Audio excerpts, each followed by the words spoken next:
সকল ফেসবুক বন্ধুদের সামনে নিয়ে আসলাম নতুন একটি ভিডিও। দেখেন, আমরা যে বড় বড় বাস, ট্রাক, ট্রেন, আমরা যে বেয়ারিংগুলো ব্যবহার করি, সেই বেয়ারিংগুলো কিভাবে বানানো হয় আমরা তো জানি না। এই যে মোটা মোটা যে রডগুলো থাকে, কত সুন্দরভাবে আগুনে সুন্দরভাবে গরম করে সেটাকে বেয়ারিং রূপে নিয়ে আসতেছে। এই বেয়ারিংটাই আমরা গাড়িতে ব্যবহার করি।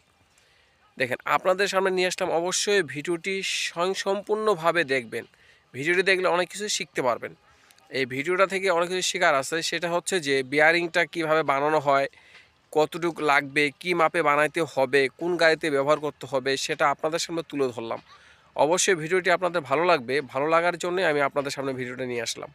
এই ভিডিওটা যে একবার দেখবে সে বুঝতে পারবে বিয়ারিংটা কত সুন্দরভাবে বানাচ্ছে। আর এই বিয়ারিংটাই আমরা কি করি সেখানে, সেটা বিয়ারিং আমরা গাড়িতে ব্যবহার করি। অবশ্যই প্রথম থেকে শুরু করে শেষ পর্যন্ত ভিডিওটি দেখবেন। দেখলে অবশ্যই অনেক কিছু শিখতে পারবেন। অনেক কিছু শেখার আছে এই বিয়ারিং কীভাবে বানানো হয়। এত সুন্দর মেশিন আমাদের দেশেও আছে। এটা আমাদের নীলফামারীর এই ডিস্ট্রিক্টে বানানো হচ্ছে বিয়ারিংটি। হ্যাঁ, ফ্যাটকারিটা অনেক বড় ফ্যাটকারি। অবশ্যই দেখবেন, দেখলে বুঝতে পারবেন। অনেক ভালো লাগবে। আপনাদের সামনে নিয়ে আসলাম এই নতুন ভিডিওটি, না দেখলে বুঝতে পারবেন না। আর অবশ্যই আমার এই পেজটি ফলো দিয়ে রাখবেন নতুন নতুন ভিডিও দেখার জন্য।